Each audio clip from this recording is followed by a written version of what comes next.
For more on South Carolina's Republican primary, we're joined by Bill Crane, founder and principal of CSI Crane and a political commentator. Great to have you on the program tonight. Thanks for joining us.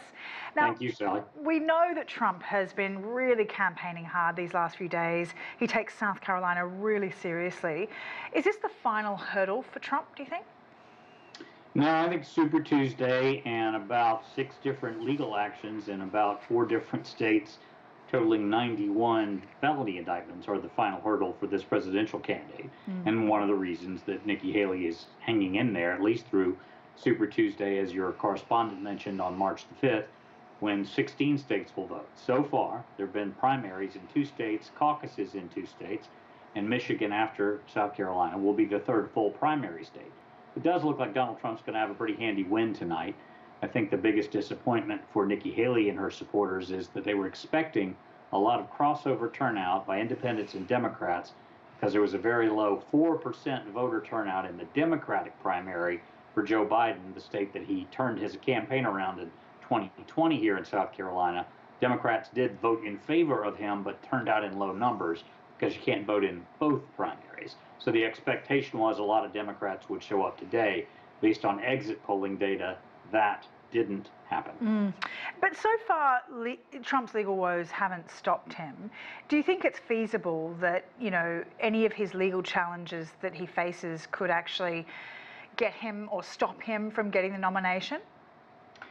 I don't know that if he doesn't have a conviction that the GOP has the spine to try to deny him the nomination. But I do know in poll after poll and survey after survey, when you ask voters about this race and you factor in a potential felony conviction for one or both of the candidates, that changes the respondents' answer. So a felony conviction, and it's possible that all of these trials will be postponed until after November, but a felony conviction makes it much more unlikely for a certain percentage of the voters, and we're going to talk about a close race, probably decided by 3 to 5 percentage points, to decide not to support that candidate. And again, that's why others, including Nikki Haley, got in the race in the first place, and that's one of the primary reasons she's hanging in still at this point. And in the meantime, Trump has been trying to use his indictments in his favor. On Friday, he was speaking in front of black conservatives and claims that his 4 criminal indictments have boosted his support among black Americans by using those charges to paint himself as a victim in the eyes of black voters, particularly, that he too is a victim of discrimination. Do you think that this strategy will work? Watching the footage of that town hall in South Carolina, I believe it was last night, where he referred to favorable response from black people because he now has a mugshot, and essentially tried to compare himself as the discriminated underdog. No, I don't think. I do think there are things in his economic toolbox and some voter disdain in the black community for Joe Biden not honoring commitments and promises he made.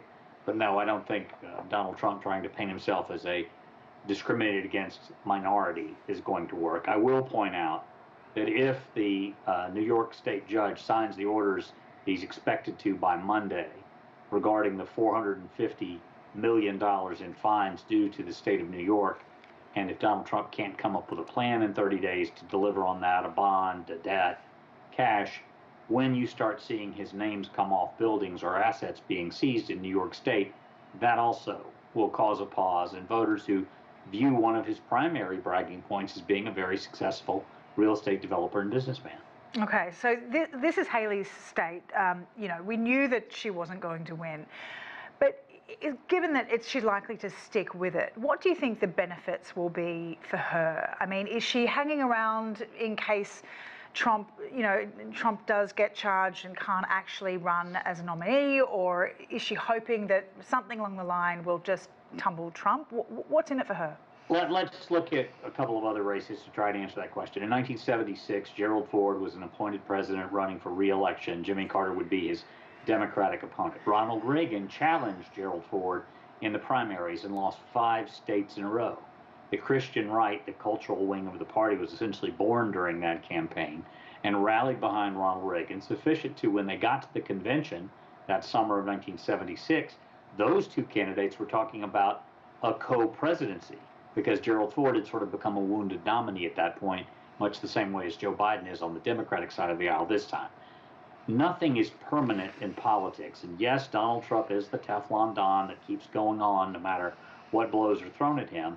But if he's convicted, if he is economically devastated, he's 77, soon to be 78 years old, things can happen to you medically.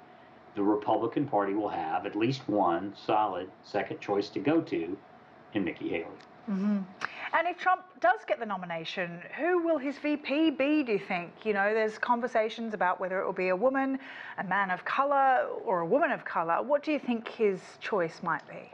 He leaked a list of 5 potential running mates that include names like Vivek Ramaswamy, who was one of the candidates who ran against him, Kristi Noem, the governor of North or South Dakota, and some other folks that are known well in conservative circles and in the GOP, including Tim Scott, the senator from South Carolina, appointed by Nikki Haley, who endorsed Donald Trump in this primary. I don't have any hard data on who that's going to be. I think they'll poll if he wins. If he comes out and has a nomination largely sewn up after Super Tuesday, I think they'll be doing some surveying among the MAGA base as to which of those candidates they're the most loyal and ardent about. But there is a lot to be said for putting a woman or a minority candidate on the ticket based on who the opposition will be on the Democratic side. All right, Bill Crane, as always, great to get your insight. Thank you for joining us on your Saturday night.